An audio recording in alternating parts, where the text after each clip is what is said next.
This is the G Podcast with your host, Tommy B. News team, assemble! It's time for the Week in News with Syracuse Myke. The Philadelphia Eagles prevented the Kansas City Chiefs from getting that Super Bowl three-peat. The final score 40-22, and the game was not even that close. This year's MVP, Philly QB, Jalen Hurts. As he said he would, President Trump has expanded tariffs on steel and aluminum. It's 25% without exceptions or exemptions, and that's all countries, no matter where it comes from, all countries. If made in the United States, however, United States of America, there is no tariff, zero. Materials for cars and for construction could cost more. The announcement Monday night ends exemptions that certain countries have been receiving. The changes are not due to go into effect until March 4th, which would give some countries a chance to negotiate a deal to get around the tariffs. The Federal Board on Geographic Names has formally changed the name of the Gulf of Mexico to the Gulf of America. That change was one of the many executive orders signed by President Trump. So what does this mean? Nothing if you live in another country. The change doesn't affect what other countries call it, and Mexico's president says she will ignore the order and has asked everybody else to also ignore it. A Boston federal judge has ruled that the Trump administration can move forward, for now, with its buyout offer for federal employees. It's a win for the Trump administration, which is moving at a rapid pace to downsize government. At least 65,000 workers had accepted the package as of a week ago when Judge George O'Toole paused the deadline. President Trump said he spoke with Russian President Vladimir Putin, and they have agreed to begin negotiations to broker a ceasefire in Ukraine. That news on Wednesday came on the same day that Defense Secretary Pete Hegseth said Ukraine would have to give up land and their efforts to join NATO. He said that would be necessary in order to reach a deal. It also appears that European fears concerning Ukraine's president's role are legitimate, since he was not part of the high-level conversation, although President Volodymyr Zelensky was publicly positive about the U.S.-Russia phone call. After Trump spoke with Putin, he then called Zelensky. But was he invited to a planned meeting in Saudi Arabia that will include the U.S. president and Putin? Probably we'll have a first meeting, and then we'll see what we can do about the second meeting. Robert F. Kennedy Jr. was confirmed in another party line vote by the Senate to head Health and Human Services. Republican Senator Mitch McConnell once again joined Democrats to oppose the nomination. McConnell has now voted against 3 of Trump's cabinet nominees. Both of Georgia senators, who are Democrats, also voted no on Kennedy. That's Raphael Warnock and John Ossoff. He said some pretty wild stuff about public health over and over. Oh, I wanted to get the news out of the way, because of our guest, so we can actually breathe. Because that's what I do every time I hear the news. I have to breathe. So thank you, guest, for hanging around, Michelle. And I'll introduce you formally in just a minute. Welcome, y'all, to episode 256 of This is the G Podcast. Yes, yes, yes. You know it. Your weekly recap podcast. We do news, politics, pop culture, that piping hot tea from the one and only Tanya B. Tanya B, what's up? Yes. What's the song? Grover Washington, just the two of us. That's okay. Somewhere in America. That's where I'll be. Hey, there you go. So, gotta say what's up to Tanya B in the building. Thank you so much. Busy weekend. Of course, February Black History Month. You got the NBA All-Star Weekend happening as we tape. Tanya B, you're gonna. Yeah, it is. See, look, I got to get to that when you do the tea. The fact that you're going, is it? That's a problem. Oh, for real though? Okay. Yes, it is for real though. And SNL 50 weekend. You're going to talk about that in the tea.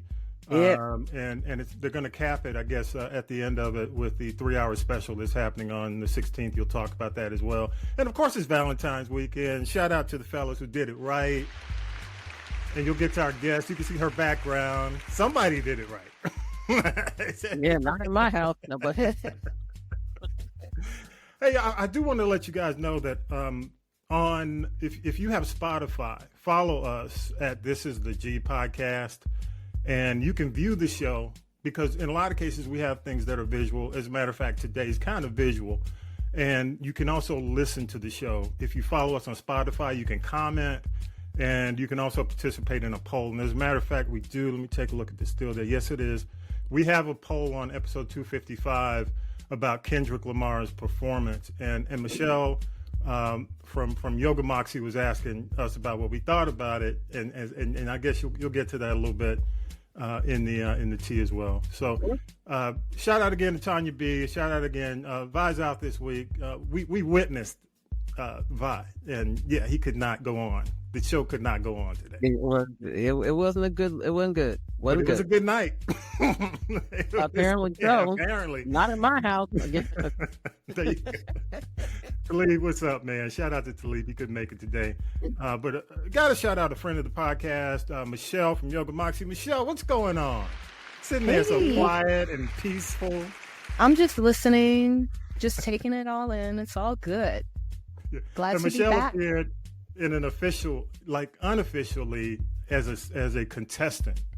I guess some episodes ago, and actually won. And I appreciate you for coming back, Michelle. Michelle is in the Miami area, and she's going to talk about what she does as far as yoga, because I wanted to do the yoga episode because I really feel strongly about self-help and right now just managing your health. And that's a big part of it. A big part of what we're dealing with, because we do news and politics, and we have to, and especially when I'm curating news and I'm working with Myke, I'm like, every week, and we have to breathe through it. So today's episode 256, we're going to talk about breathing.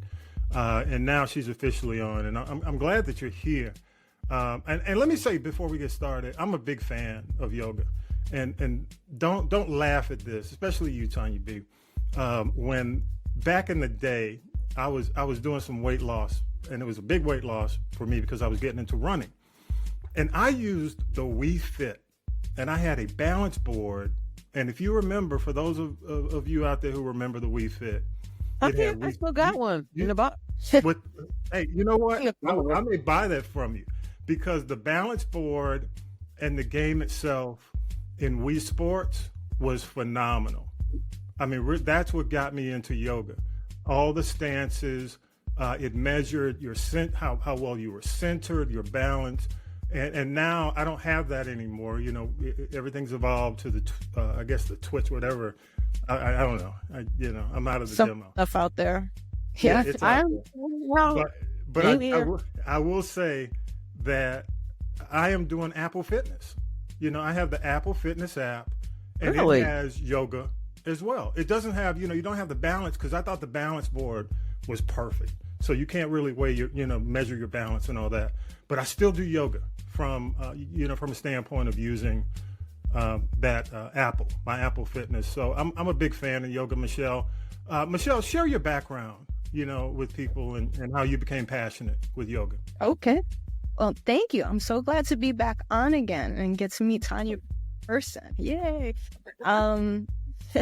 So worked in corporate for 20 years, media, marketing, professional, loved what it is that I did. And on the weekends, did a teacher training and got into yoga, and been doing that it's been 11 years now, and made the decision at a certain point to kind of go 360 and go diving into all of wellness, holistic, organic type of thing, right? But still keeping that professional mindset. And one of the great things about yoga is a lot of people will say, oh, yeah, I need a good stretch. Yoga is not about stretching. Yoga is about strength. Yoga is about breathing. Yoga is about connecting. So you don't need an hour class of bouncing around all over the place, right? Talking about the postures and stuff. It's more about the breathing. And once you can breathe well, then you can focus, you can concentrate, you can do things much better. So if you ever notice, for anyone who's out there, if you ever taken a yoga class, you go in and you might be a little angry, right? Because yoga is kind of like therapy also. And you can go into a yoga class and you feel kind of not so great. And by the time you come out of the class, you're like, okay, this is pretty good. I gotta keep this up. So for anyone out there who is thinking about, It's about stretching, about flexibility. It's about, I can't do a handstand or a headstand. It has nothing to do with that. It is about breathing. It is about being mindful. And it's about connecting with yourself. Okay. So want to definitely get that out there. And I love all of that. And have been doing this again for like 11 years. And one of the biggest things that I found out is, this, Tommy B, my husband is a first responder. Okay. Mm-hmm. And being a first responder, he's been a veteran now. It's going to be 20 years. And when you live in that type of space, you are always here. You are always hyper vigilant. When you go to work, you don't know what it is that's going to happen. And I took a certification specifically to deal with first responders and taught him a lot of these methods. And I tell him, it doesn't take that long for you to learn how to breathe and to bring everything back to your baseline, to that safe place, to homeostasis. It's like a Roomba being docked into its dock, right? That's like the safe space. So if you can learn how to breathe, you can deal with your job better on a day-to-day basis. So that was why I said, you know what? We're kind of living in different times right now. It's a different year. There are different things that are going on. If I can't completely control what it is that's happening on the outside, I can control what it is that's happening on the inside. And that's where it comes in. So if you can take 2 minutes out of your day to sit and breathe well, or stand and breathe well, you're good. Well, let me ask you, how do you think it impacts the overall health? How would you say the overall health of an individual? Breathing is everything. When you can breathe well, you not only start to sleep better, right? You're moving better, you're thinking better. So we have in yoga, it's called like monkey mind, right? And all of us have this. All of us have this, where we're thinking about what I need to pick up from the grocery store. I got those doctor's appointments. I got to pick up the kids from school, et cetera, et cetera, et cetera. And your mind is racing with all of these things. How long before you start to get into this crazy state of not breathing well, right? So if you can bring all that down, you will not only have so much better health. Okay, not saying that you can't take it. You have to take care of yourself, right? You have to go to the doctor, go to your doctor's appointments, et cetera, et cetera, et cetera. But it'll get you more focused on, maybe I need to add this to my diet in order to eat better.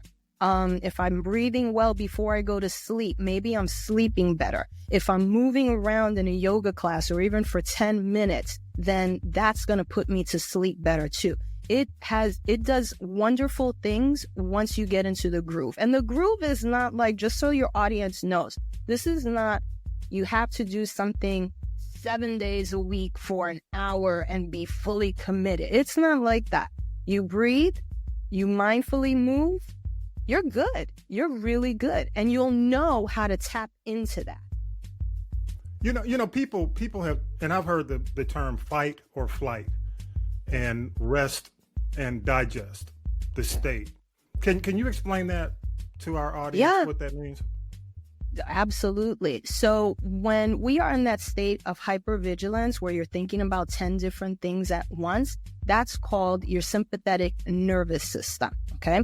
And we actually need that, because if you're doing something and the body and the mind can sense danger, then you want your body to react in a certain way. You need to take care of business. You need to kind of protect yourself or do what it is that you need to do.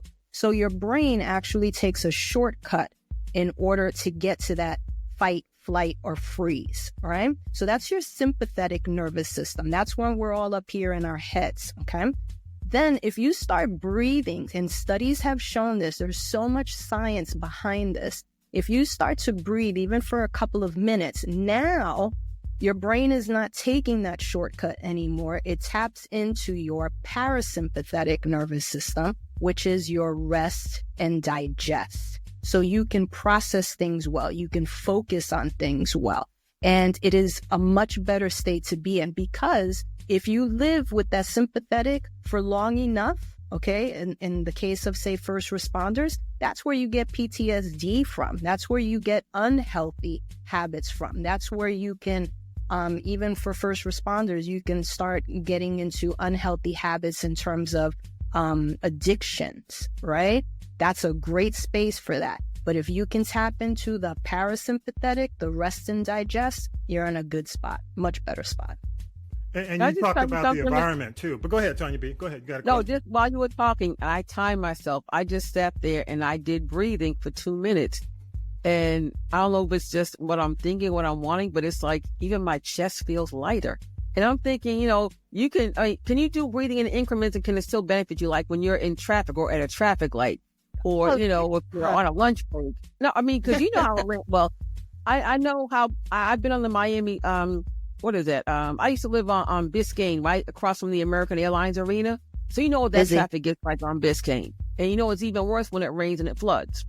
Mm-hmm. Okay. Exactly. So, things like that. And, Atlanta traffic is horrible. I've been in New York. I've been in New York traffic and Philly traffic and Boston traffic. And it's all like, woosah. So, I mean, even, just to share that those 2 minutes that you were talking, I sat here and I did breathing. I'm like, okay, now I want to go out and I'm going to go. I don't usually go out on Saturdays because I'm in work mode, but like this makes me want, sun or not, I want to go outside now.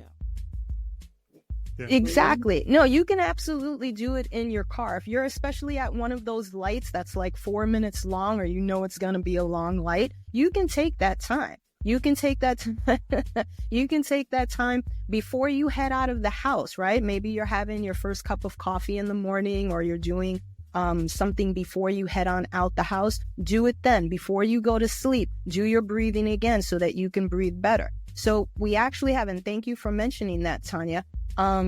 We actually have 2 breathing methods, okay, that everybody can do. You don't have to be any special anything, because yoga is for everyone. If you can breathe, you can do yoga, okay?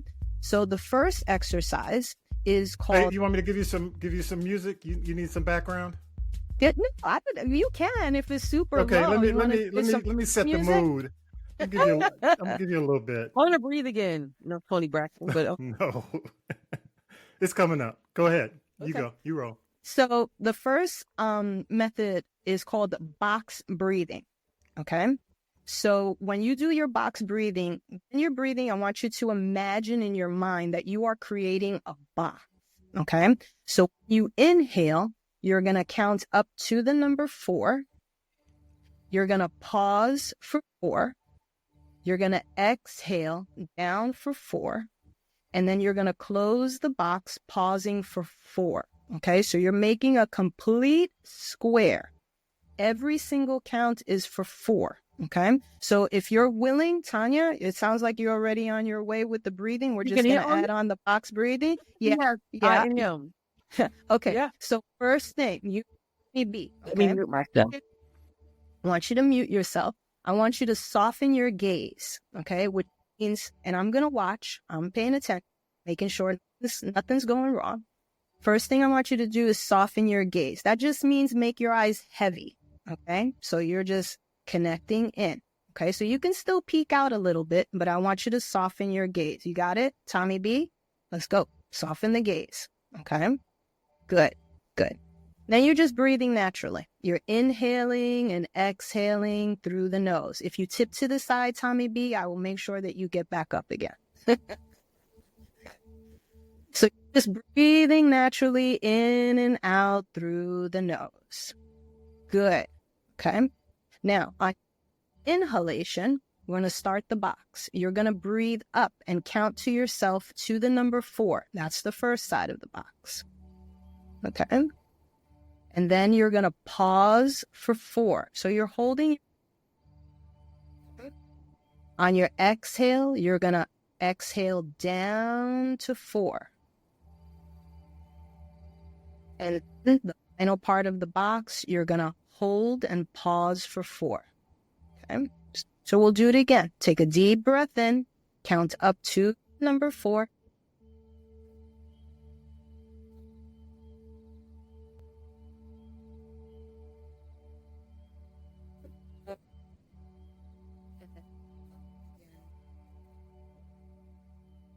Then when you finish that last, come back to your regular breathing, you can, so that is box breathe.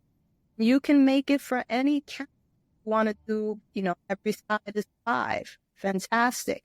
You do maybe a couple of boxes in your quiet place and you're good. Box breathing. Mm-hmm. Good stuff. You got another one? Because I'm feeling great. You get some more? Wait, I want to go out and rake leaves or cut the grass, and I don't even have a yard. Yeah, do one more method for everyone. It's called oceans breathing. Okay, oceans breathing. So imagine a beach, and on the inhales, the waves come in, and on the exhales, the waves go out. But there's actually a more fun name for this breath for people to remember, and it's called Darth Vader breathing. Okay, so we're gonna bring in our Darth Vader.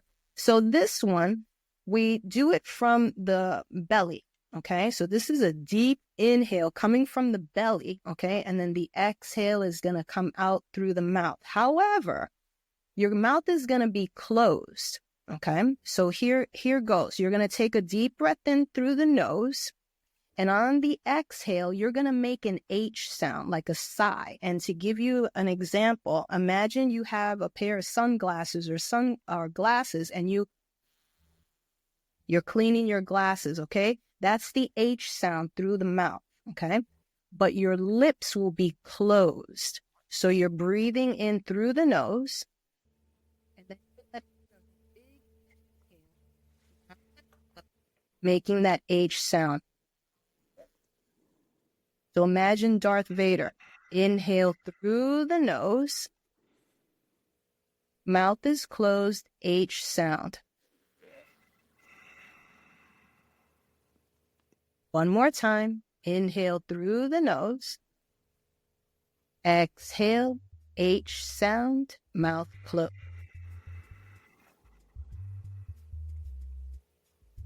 And then come back to your normal breathing. And that's interesting, I think, because everything I've ever experienced is, you inhale through your nose and exhale, blow it out through your mouth. Just like when you go to the doctor, so let's check your heart, let's check your lungs, breathe in, breathe out. But it's interesting that there are just the littlest thing you can do to change the way you feel. Yes. Yeah.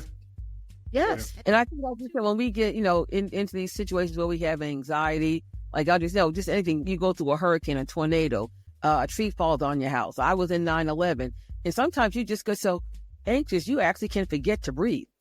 Yeah. One of the things, like sometimes you've heard where before you make a rash decision or before you react to something, it's like, okay, breathe, right? Count back from 10. That's exactly what it is that you're doing. What you want to do is, instead of living in that sympathetic nervous system, you tap into your parasympathetic nervous system.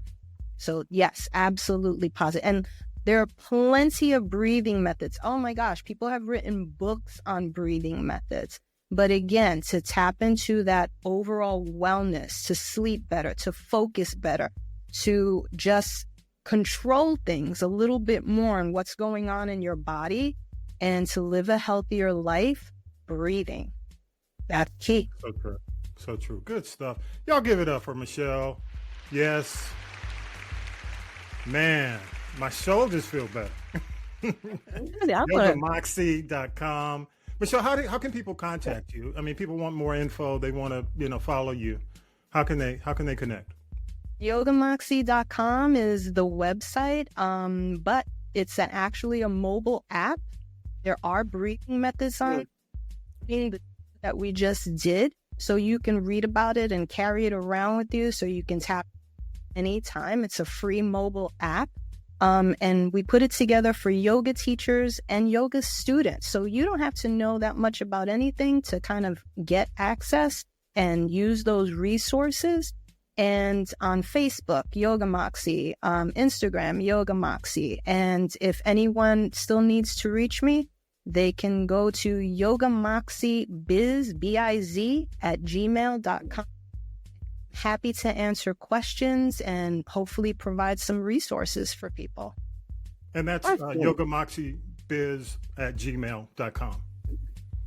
When people are looking for a yoga instructor or a yoga program, like you have so many people that go and take an internet class over the weekend and they're not really certified. Like a lot of these plastic surgeons and dentists, and they botch people. What should somebody look for when they're looking for, whether it's an app, a class, a local, even at the YMCA or, your local gym where they offer, yoga for different things?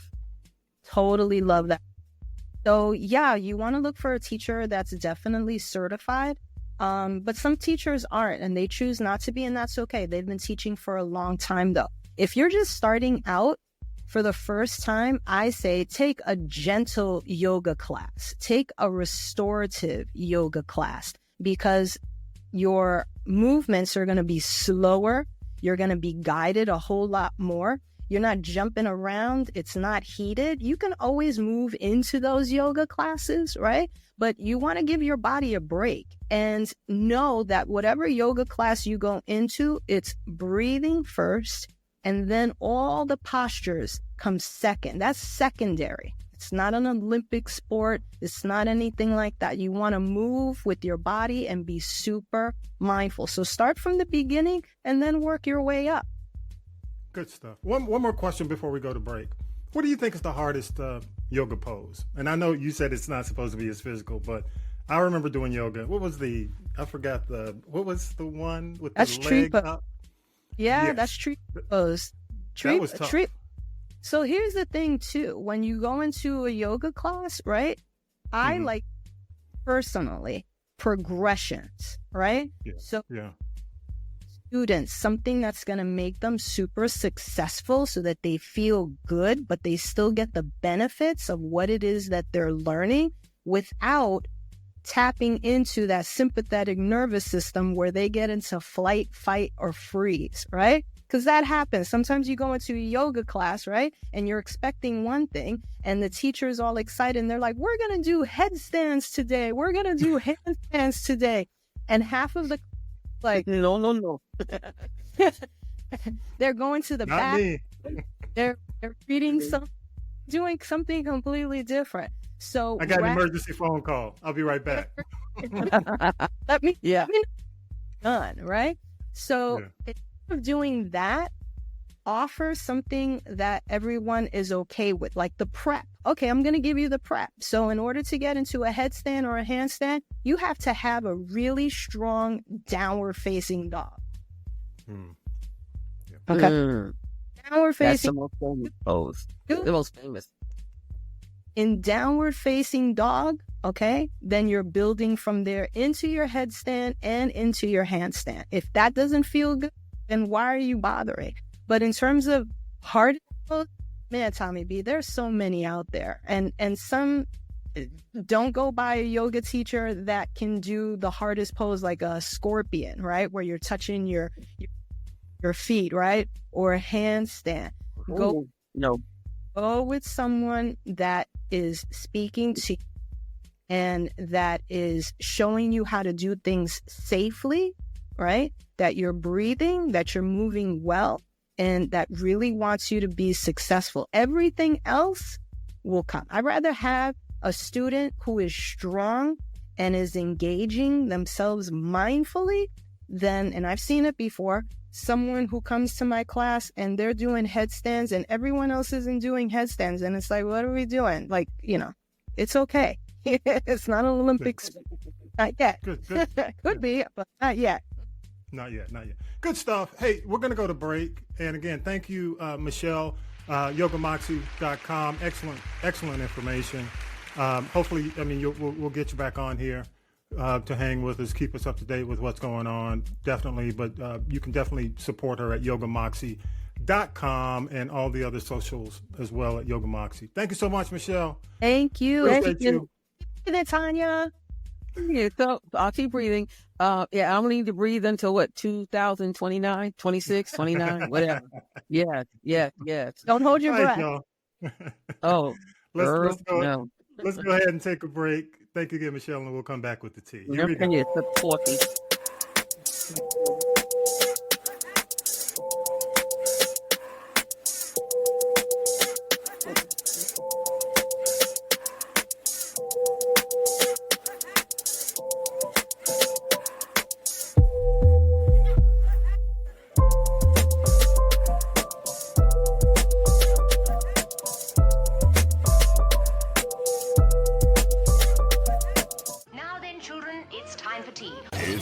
time, y'all. Sipping the tea with Tanya B. Tanya B. Yes, I had to breathe. Have you relaxed?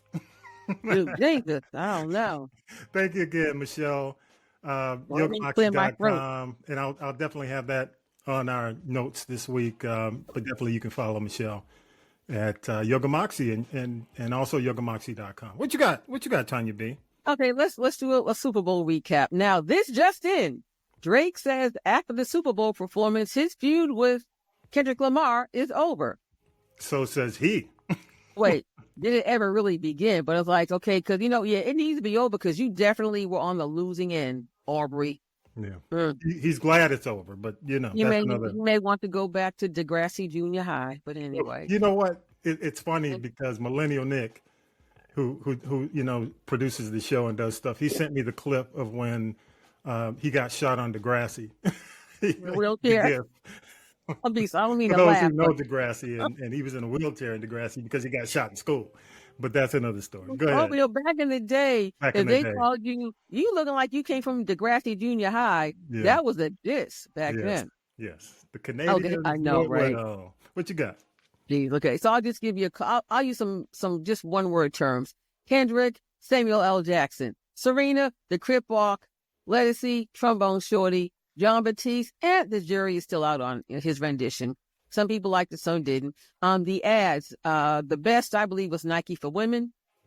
Really? And we know the worst was Kanye and the swastika. I still say somebody at the ad agency, Fox or the NFL, someone's got to take the L for that. I don't know how they let that get by them. That was $8 million. I'm sure they have quite a bit of remorse for taking that money. Yeah. And before we get to Kanye, because we're going to talk about it, remind me about the Nike ad. They say you couldn't do it, and you did. So, you had all these female athletes now coming into their own. And I say, people can say what they want to say, but, without you go the OGs, we can go back to Wilma Rudolph, but then you had that age of Dawn Staley and all the WNBA players, and now you've got, I think this is the highest profile WNBA has ever had, even though they still aren't making the money they should be making. With the Caitlin Clark and Angel Reese, who by the way paid off her mother's mortgage and her mother's car.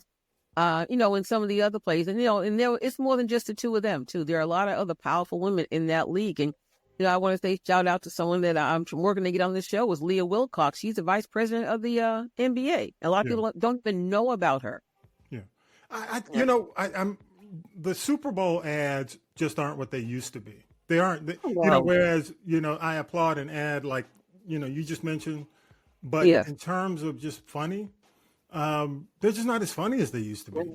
It's like now what I wouldn't give to see like a Joan Rivers commercial now.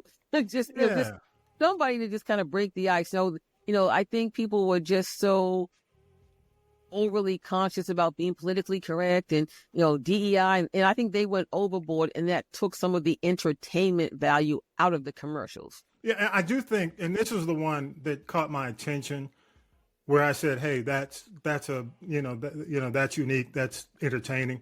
The Harry Met Sally, the Hellman's commercial. Yes. Where they did the Harry Met Sally, and she fakes the fakes the orgasm at the table. That I thought was funny. And that was a moment, in that was cinematic. creative. Go ahead. Yeah, and that was a moment. That was one of those movies that whether you were black, white, green, or blue, you knew that scene. You knew that scene. And I even went to the movies to see that. But Meg Ryan, man, it was kind of rough to recognize her. I don't know what she's doing, but but Billy Crystal. But you know what? He is. You can still say he's funny, but but he's aging gracefully. I'll give him that. Yes, haircut, okay. What do I want to get to next? I got to talk about SNL 50. That's tomorrow. Now, they had the big homecoming concert last night from Radio City Music Hall. It was 3 hours long. And I think I'm going to get up. Well, actually, I fell asleep last night. Let's call a thing. But I didn't breathe. I'm like, okay, well, they had a lot of folks on that show. And I don't know whether it was just a thing where there was a scheduling conflict, but I could pretty much count the people that look like you and I on one hand. I'm not throwing shade at, the Foo Fighters or Cher or Lady Gaga, but, I'm not counting the Roots because they were the house band. That was their thing. But it was just like Lauryn Hill, Wyclef Jean, John Batiste. I mean, it's like it was and you know a lot more folks to come But up on that show. Tanya B, let's be real. I know what I'm looking at. Yeah, I know. And the reason I say that is because even SNL, going back to Chevy Chase and the original cast, you only had Garrett Morris. And then even from an entertainment standpoint, even though it might have been cutting edge with entertainment, you got to keep in mind, when was the first rapper actually on SNL? You know what I mean? So I can tell you. Who? It was the Funky 4+1 rapping and rocking the house, and they did not invite them back. Yeah, that's what I'm saying. For obvious reasons. So when you look at the, collectively everybody they've had on, it is few and far between. I mean, of course he's gone now, but I remember when Prince was on. Yeah, Prince did a phenomenal job. Yeah, the Funky 4+1 only got on at the insistence of Debbie Harry from Blondie. That's how they got on. Yeah, and people have said, SNL's got to keep it real. SNL's got to keep it real, even when it came down to cast members. Try to be relevant. You had Garrett Morris. You had Eddie Murphy. You had Chris Rock. Huh? Go ahead. Yeah, I said give Garrett his flowers. Like you said, Tracy Morgan's coming back. Leslie Jones, Chris Rock, Keenan ain't going nowhere. Thompson. No. I never really heard much about Tim Meadows. I know there were a couple of other Black cast members who passed away, and then since Damon Wayans got fired, will he come back? Because they fired him. Yeah, so when it comes down to it, it's a staple in America. I think when what's his name, Lorne Michaels is done, it's going to be done because I think he's the driving force behind it. Oh, yeah. But it was never really all that diverse. It could do some funny stuff. It was not a show for us. Yeah, but it was funny as hell. It had some funny stuff. I like the Chris Farley years. Yeah, it comes and goes with the funny. Yeah. It comes and goes with the funny. But you can't, you can't forget Eddie as James Brown in the celebrity hot tub party. You can't forget that. Yeah, so true. That's one of those things. And Garrett Morris, our top story tonight. Yeah, our baseball's been very, very good to me. Very, very good to me. Yes, and what's funny? Tracy Morgan came back and did a little. I think kind of like an homage to that. He had he was Dominican Lou, Yeah. Oh yeah. So that's going to be interesting. So I will be watching tomorrow. I'm probably going to tape it and then go back and watch it. But even for the music clips, if you have Xfinity, it's free on Comcast, and they have been going hard. They got SNL like 10, 20, 30, 40, and 50. So they're really milking this cow. Oh yeah, they are. Right. Big time. What else? The other thing is I just got to say this. Kendrick Lamar was historical, and it took me a couple of times to watch his performance to really understand. He was just so on the low and so smooth with his jabs and even his digs that it went over my head before I was able to get it. And, and that's why he got a Pulitzer Prize. But also, I just say Kansas City got their wig split, and I'm very happy for Saquon Barkley and Jalen Hurts and, A.J. Brown and the Philadelphia Eagles. And now all of a sudden, I guess Travis Kelce got his feelings hurt. Now there's some talk of his retiring, but I'll just say 1, 2, 3, anybody care, not me. Yeah. It's so sad, Tanya B, about the shooting. As we tape, it's the day after the Super Bowl parade. There were 2 women that got shot at that parade. Wow. 2 women. And then and then even the GM, I forgot his name. Howie Roseman. Yeah, Howie got hit with a beer can. It's like square. You see the arc of the can in his forehead, and Howie just said, "Hey, I go hard." But aside from there's always going to be some foolishness somewhere. Yeah, there was more people got shot at the Kansas City parade last year, but people but Philly, live up to your name, the city of brotherly love and sisterly affection. Okay, now let's talk about We got so much. We got to do Sly. We got to do Sly. Okay, before you do Sly, let me just talk. I know we don't talk about Kanye. He and Bianca are supposed to be getting a divorce. I'm wondering, there's no prenup. I'm wondering, will she wake up from her Stepford wife's comatose look and speak? Because she's supposed to be so brilliant and intelligent, but you couldn't prove that by me because the only thing I ever heard her say was Kanye controls my body. But let me ask you a quick question, Tanya B. If she were black and he did all this to her and not being European as she is, do you think there would be as much of an uproar? I think if she were black, I think the uproar would be why, the uproar would be 2 things. Why is he disrespecting her like that? And then the other one is, girl get some self-confidence and some self-respect. It's a bad example. But I'm telling you right now, I'm sure Kim K is somewhere going, thank God that's not my problem anymore. But you better watch out for that little, because I think those kids, she probably has had them evaluated, because, I mean, let's call a thing. But that little Northwest, she looked like she is 2 steps from the pole in the stroll. Well, you know, like the one thing that bothers me about this, because, you know, it's just, I mean, routine to go in on Kanye.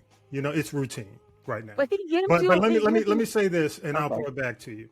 I think it really, for me, the thing that bothers me the most is that he continues to have this crazy number of followers.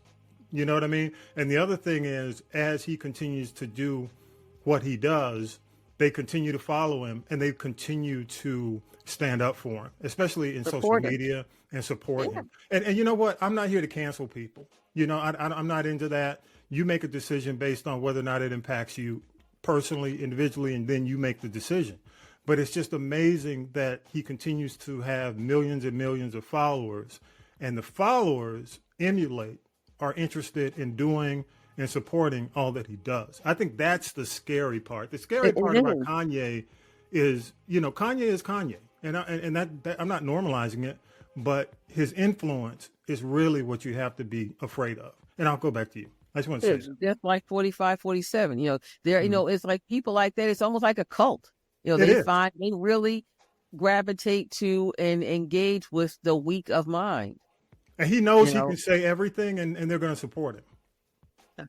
Yeah, but, you know, again, but I said, when you have people like Leo Cohen coming after you about this whole, you know, with the swastika thing, you know, if there's anybody who can shut a door in just kind of really in or out of the music industry, Leo can do it. So it's like, at some point in time, you know, he's going to have another meltdown. Write it down. I said it.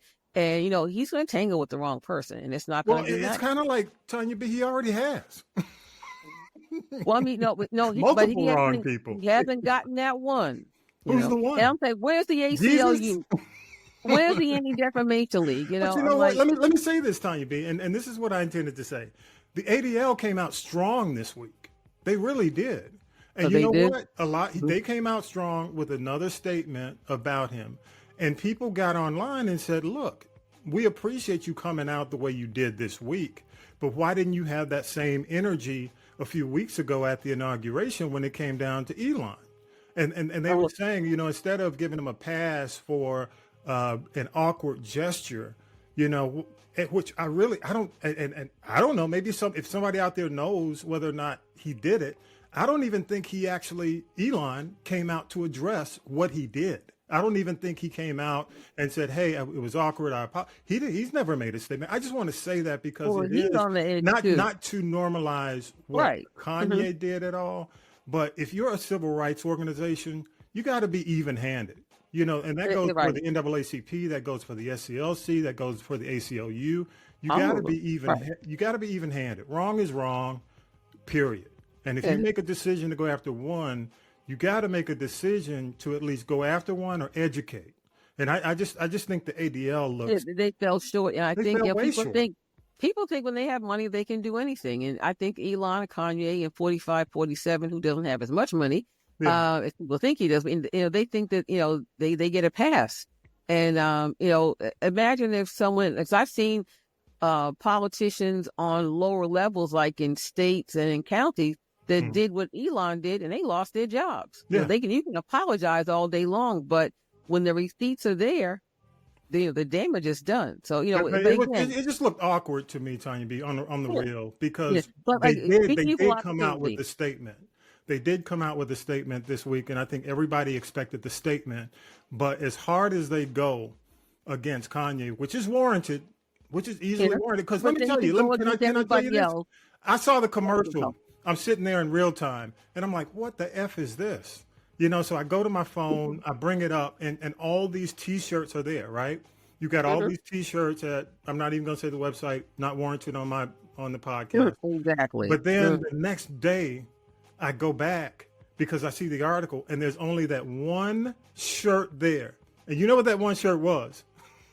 So I'm like, damn, this dude But anyway, go ahead. I'm sorry to interrupt. I just had to Okay. get that in. Back in the 90s, Jodeci had that album out, Diary of a Mad Band. Hey, let me tell you, one of my favorite albums of all time. Listen to it, hit after hit. My heart belongs to you. Cry for you. You want to go now? It was good because I'm saying you better listen to. Things in JoJo, they're going to be Diary of a Bad Band. You got JoJo with the stroke. Now KC has a very severe case of pneumonia, and pneumonia can take you out of here. And when you sing for a living, when you have pneumonia, there's a good chance you will never sound the same. They sound like crap right now anyway, but it is what it is. But they've had to cancel shows, and he's in the hospital. So I wish him well. I hope he does recover. Let me tell you, Jodeci is tragic. It is. If Jodeci's the band that when they're missing from the 90s, it's just almost like Boyz II Men still kind of doing the Vegas stuff. They crossed over too. But Jodeci not being able to carry on that legacy is a chasm. That's like the Grand Canyon because they were so big in the 90s with the hits. So you look at the Tonys, Tony, and Jodeci. Jodeci was just mass. I mean, they still amazed me as a, and I hate to call them a boy band because they weren't like that. They were just a musical force. Yeah. And it's sad that they can't exist right now. It's kind of like, exactly. But speaking of that, let's get into Sly. Let's get into Sly. Sly reminds me. Sly reminds me of that Gap. You know what I mean? Because Sly, and again, the Sly documentary is available on Hulu right now. And I've been waiting for it for a while. And there have been other documentaries on Sly, but they've all been from a different perspective. This is really from a Black perspective. So you've got Jam and Lewis, you got Nile Rodgers, you got Andre 3000, you got Shaka Khan, George Clinton, Sober George too, I think. Vernon Reed of Living Color. Living Color, yes. D'Angelo. Yes. You had the band members. You had Larry Graham. You had Cynthia. You had Greg, the original drummer. Jerry, who left. Jerry Martin, yeah. And you got, the sister and the brother, and I just say, man, it is one of those stories that needed to be told because it speaks to that Black genius, that person who's the, like a Prince or, the people we needed this documentary. We do. We needed it. It is probably authentically one of the best docs I've seen, along with the Luther this year. Well needed. The lowest of the lows, the highest of the highs. And it talks to, about the extreme pressure on Black artists, which a lot of Black artists feel. I think it's inspirational. But one of the other things, it's a cautionary tale that a lot of Black artists just continue to ignore, Yeah, and you know what? We also don't. What else we ignore? And this is the reality of it. People that are creators, like on the level of a Prince, a Michael Jackson, a D'Angelo, a Sly. They're so intelligent, and even Kanye, that they are so this close to the edge. Yeah. And some can teeter on the edge, some come back, and then like a Kanye or a Sly, they go over the edge. But it's been unchecked. Yeah. Imagine if what would have happened had Sly gotten help. I mean, really, because it's like this man it's almost like I say that they're so smart, they're crazy. Yeah. And I don't mean that in a derogatory way. If you love music, you say exactly that when you watch this, because it's called what? Sly Lives, the Burden of Black Genius. Then they cross out the Black and just genius. Yeah, and it's just, I mean, I got to give Questlove his props, man. He just did an excellent job weaving in like the Black genius aspect from a lot of different artist angle into Sly, because I don't think, because see, I came along, and you remember, I mean but I came along unfortunately toward the end of Sly. I knew the music through my older cousins and family. But the big jam for me as a pause button DJ, you remember what the pause button had? The cassette recorder next to the radio. You making your tapes. Yeah. You pause when you hear, you release the pause when the song comes on, and then you pause it when it's done, and then you just let it roll. You hit play, you get press play. Family Affair was that record, one of my first pause button on the cassette records. And I will tell you, it was an amazing song, but it pushed me to go back and listen to the entire catalog of Sly. And I've always had room for that music. Go ahead, Tanya B. You know what else is interesting? Sly was one of the first, the first integrated bands, but Sly was played on black radio and he's played on pop and rock radio. And in that time, that was major because a lot of black artists, didn't have that luxury of doing that. And then the other thing is, I think I shared with you this, my first experience with Sly was with my father, at these concerts. And I was I remember the second time, I was just mesmerized. I'm like, oh my goodness. And, I remember asking Freddie Stone for his autograph. And as creative and talented as Freddie Stone is, he was so painfully shy, Tommy B, that when we were backstage, he was hiding behind a door. Wow. Hey, Tanya B, let's do this. Let's take a quick break. And the break that I'm going to take this time, we may go a little bit over this show, but the break I'm taking this time, hopefully I can get Myke on the phone. If I can't, we're just going to wrap up the show, but I'm going to give it a shot. All right, we you know how Myke is.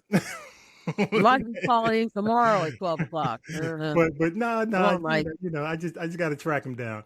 But we did a post, as we tape again, Valentine's Day was the day before. And we did the top 10. I asked Myke, hey, man, give us your top 10 Valentines. So the break that we take, if you're watching the show right now, if you're watching the show after we've taped, it is Myke's top 10 video of like his list of top 10. I'll make it available for everybody. But let's go ahead. We'll play this and I'll come back with Myke. Okay? Here we go. Oh. Here we go.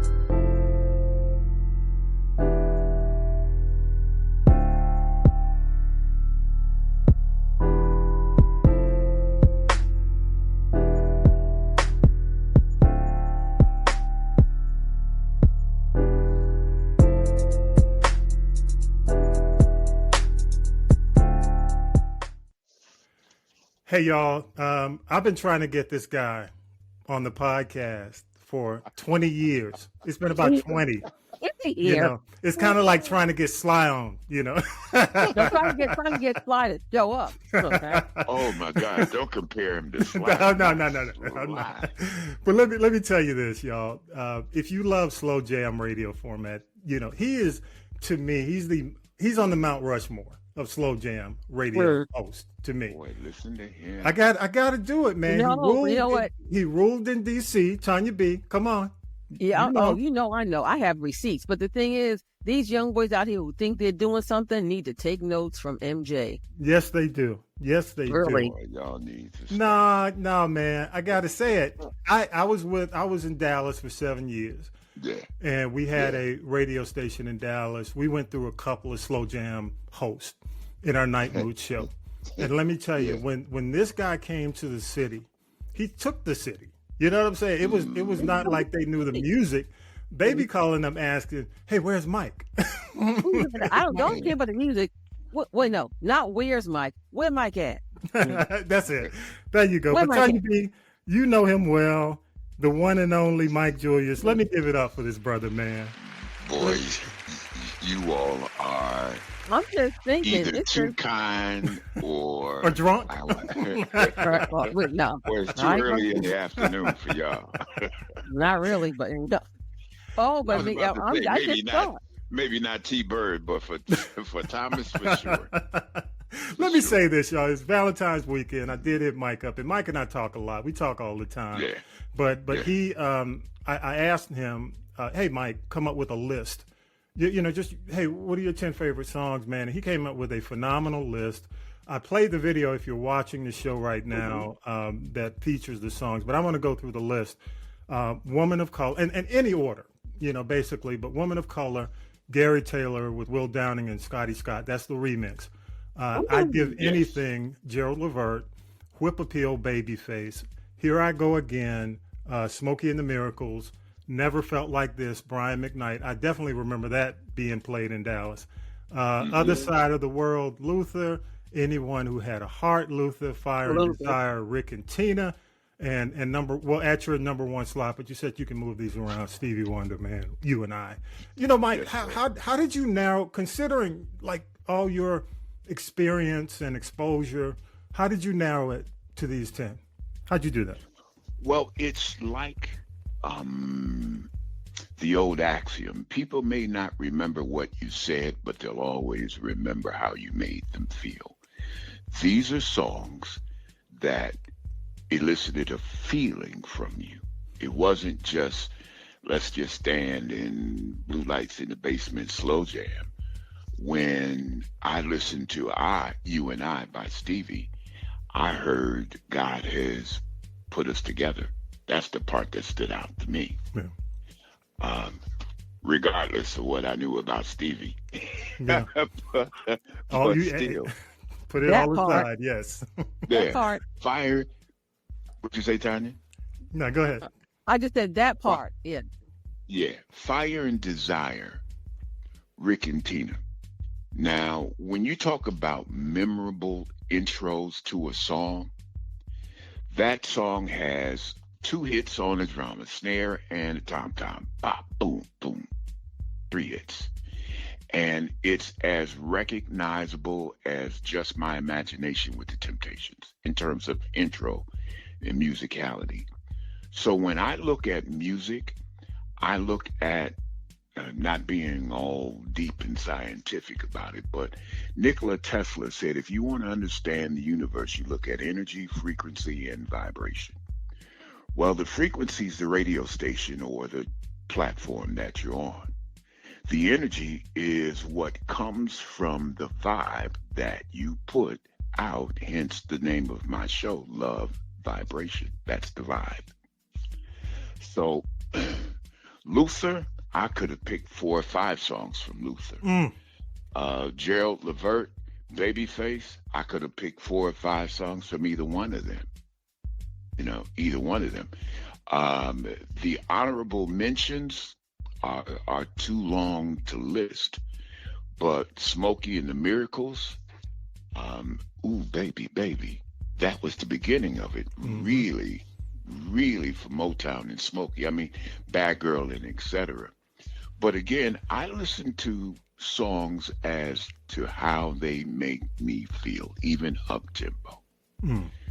So it's ironic in mentioning Dallas because that was 100% feeling. Yeah. Not many jocks get the opportunity to have autonomy to play what they want to play on their show at night, and I thank you for it. And it's one of the things that one of the gifts that I've been giving in over almost a 40-year radio career is the ability to play what I wanted to play. But let me preface that by saying it's just like the Jerry Butler song, "Ain't Understanding Mellow." We had to, right. we had to find it. We had to find it, and we found it. Yeah, so it was definitely cool. Yeah. Definitely. Hey, now let me ask you, Myke. Sure. When you know, one thing is I don't see a lot of currents, anything close. Well, a few close. I wonder why. Tell the people. but you know, that's one thing. You know, and that's not a criticism. It's an observation. The other thing is, you know, I think for what you do and the music you appreciate, I say this music is so important to our current climate. You know what I mean? So I want you to address those 2 things while I've got you on the show. Go ahead. One thing is my boy Kenny Burke from the Stair Steps. Kenny uses the phrase that they're cheating on the lyrics. So you hear a love song and you think it's a hook, and it turns out to be the only line that they're saying because they're really short on the verse lyrically. So in terms of the creative spirit, the energy is the same, except they're not submitting themselves to it. You mean to tell me that October London wouldn't have gotten launched if it had not been for the fact he was the closest to Marvin Gaye since Marvin left? Yeah. I mean, why October London? Because he brought a 70s, 80s vibe to the table. What did Diddy do? I don't mean the charges, but with Big and everything. recycling of the music. Sampled everything. Yeah. Yes, but what years? He went into the Isley Brothers catalog and saved them. Hip hop music and Urban AC at the same time. Yeah. Yeah. There's a lot to be desired by the vocalist of the day. First off, they can't sing. A lot of them can't sing. Hello. And at the risk of making some people angry, since that's not the line of work we're in, I won't mention certain names. But there are a lot of female singers, some who sound like Billie Eilish or whatever her name is. Eilish, yeah. Yeah, her. And it's are you singing or are you whispering? Are you using drugs? I mean, where is the vocal ability?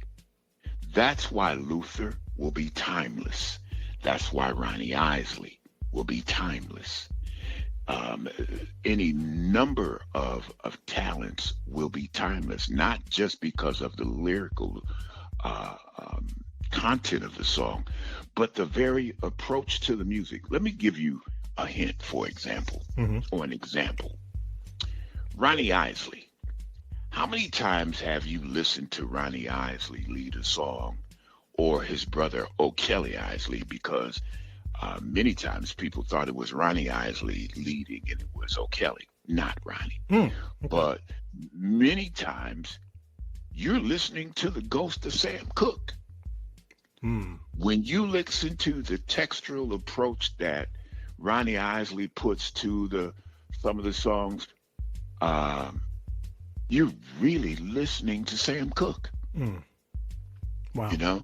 So when you listen, who are these people reciting today? What's the boy's name that always catch a case because he can't seem to keep his hands to himself? I don't mean Chris Brown. I mean that other one. Thank you. Thank you. Right. Thank you. Thank you. Besides not being able to keep his hands to himself, when I listen to him, when I listen to Eddie Kendricks, I may not know the song, but I know Eddie's voice. I couldn't pick a Trey Songz out of a crowd of two people. Why? Because the distinctive personality, the distinctive spirit, there's nothing about him that makes me, and Trey, I mean, well, I guess if he's listening, he's just listening. Oh, man. But there is a depth of spirit to a love song. That's what makes it valuable. Ooh, baby, baby, and nearer, my God, to thee, to me are the exact same things. They're hymns. Wow. Because love comes from the same source. Real love. Hey, let me ask you, any vibe on the Bruno Mars Silk Sonic project?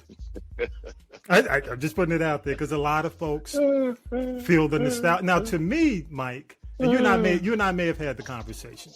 When I first heard Silk Sonic, because I'm a brother of a certain age, I immediately thought of Switch. If you remember Switch from Motown, I immediately thought of Switch. Yeah.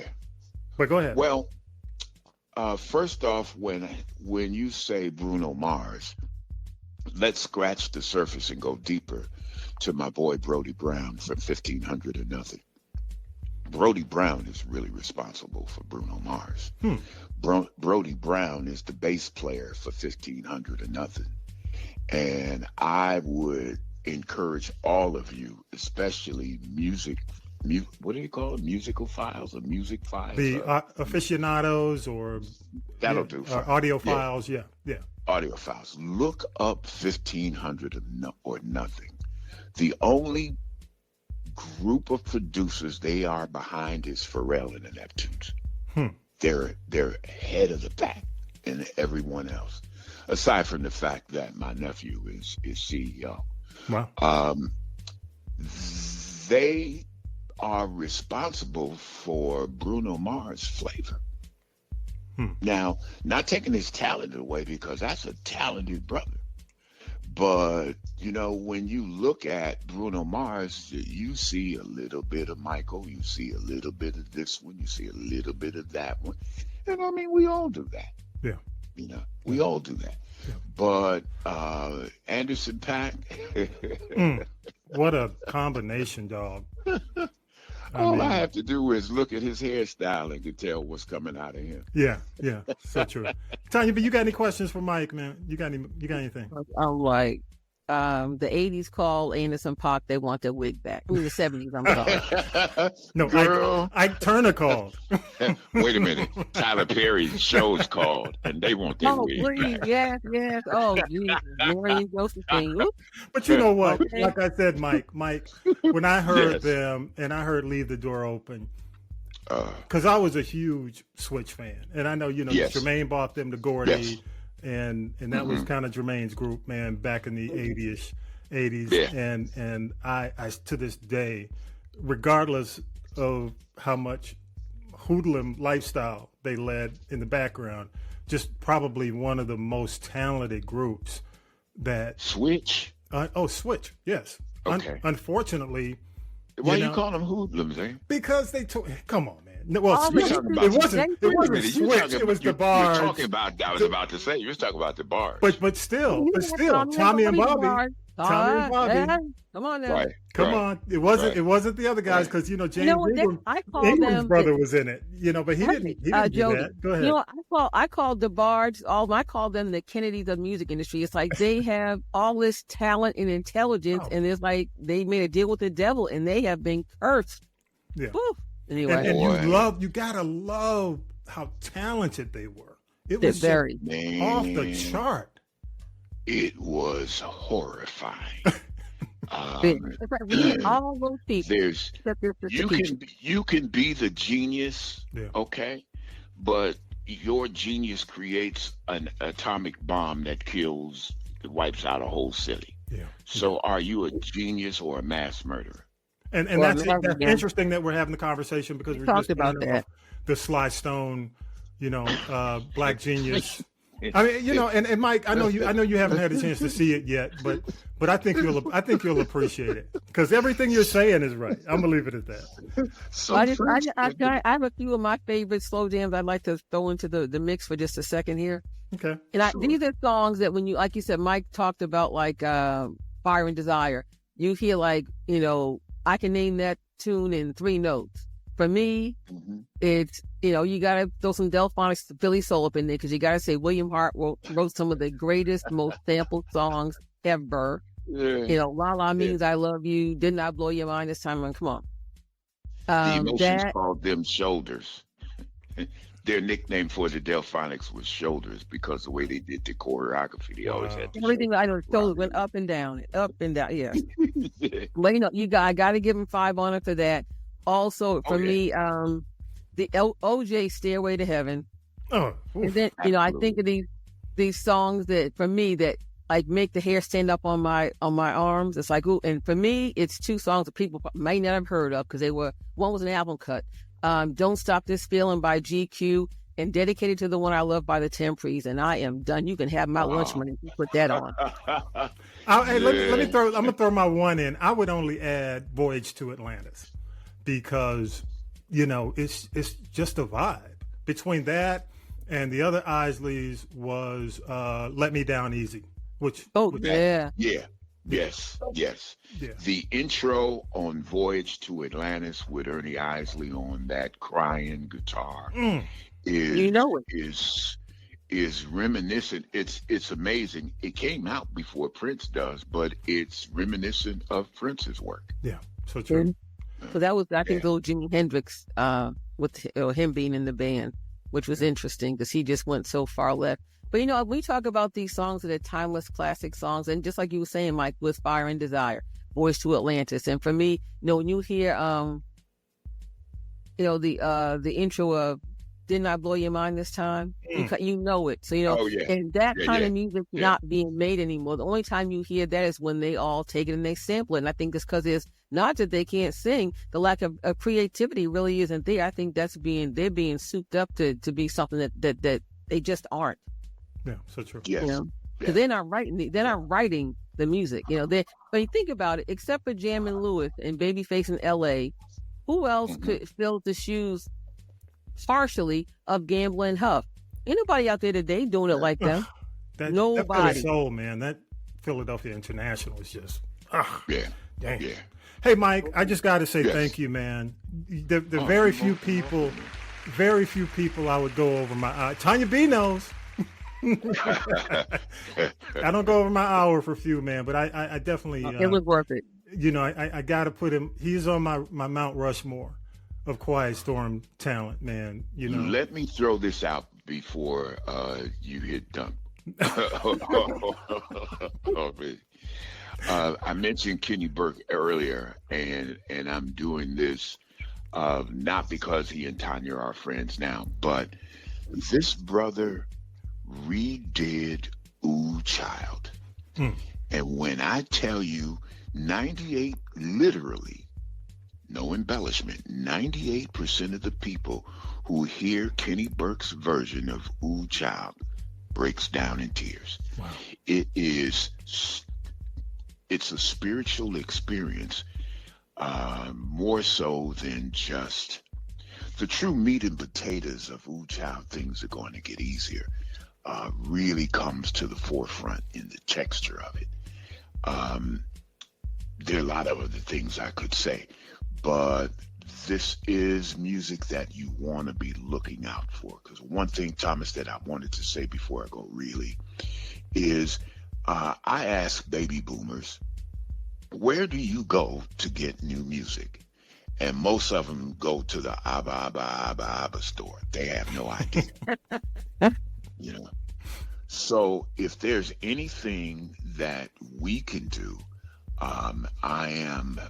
my group is launching an internet radio station to super serve the baby boomers, because we know that a record label is not going to give a 50-year-old anybody a record deal if there's no market for them to reach out to. Well, you know, they don't know. They wouldn't know what to do with somebody with that much talent or that age, because they just think in, you know, the cyclical from 1 to 21. Number two, nowadays they don't need a label, which is that's part of the beauty of it, that you have what you're launching, Myke, and the fact that these artists don't need labels. And I know a lot of people, I know you know them too, that make 7 figures and don't have record deals and get minimal airplay. Yeah. Howard Hewitt. Howard, like Frankie and Maze, ain't had a real record release since the 90s. I mean, he's released some stuff, but it was boutique minor label stuff. Yeah. But Howard works like a bus driver. Every time I talk to that dude, he's going and coming from someplace. Yeah. But then he gets it. And you know what? He learned by business. It might have been the hard way, but he learned the business. And that's why people like Howard Hewitt and Will Downing and God bless Jeffrey Osborne, that's why they survive. Yeah. Well, you know, that and having hit records don't hurt. Because you can sing your butt off, but if you don't have any hits, right? I mean, they have the hits, you know, back there, but they don't need. It's like, why even try to go through that if you're a Jeffrey or Howard? You have your built-in audience. You know, yes, they're aging, you know, but people, and those are people that have some more disposable income. And just to go piggyback real quick on what you said about Kenny Burke and Ooh Child, I mean, what a perfect time for that song to come out now, because Lord knows we need it. Ooh, Lord have mercy. Yeah. Hallelujah, Jesus. Thomas, you may have to cut this up into 2 shows. Oh, you got to. I'm sitting here trying to figure it out. You got to come back. But you do have to come back and do a full episode, man. Myke, again, Mount Rushmore. What will you be like, FDR? Just pick a black face and put it up there. So I did get Myke the front, the side, The other side, the profile. Here's your three. Here's And your he three. probably would put us on Stone Mountain instead of Mount Rushmore. Myke, hey man, stay warm in Chicago, brother. I hope when the snow on the ground is impossible. It snowed this morning. 3 o'clock in the morning, it's snowing. Yeah. I'm like, God, what's wrong? Who pissed you off? I know, man. Thomas, I saw Myke Julius in the snow last time, and he was like pimping with a bird. Wait, he had the coat and the hat, not the hat, the hat. He never said Thomas. He would always call you up from the studio and say, Tomas, hey. I can't even do it. I don't have the voice for it. But Myke, hey man, but on the real, thank you so much, man. You guys go to the QR code on this episode or our links, and I have the top 10 that Myke most graciously provided to us, taking the time, man. Thank you so much, sir. I appreciate you again. Let me give you your applause. How can people connect with you? How can people follow you, man? Give them a way to follow. Well, just give me a few minutes. We're launching the internet radio station. I can't give you the call letters of it now because we hijacked the temple.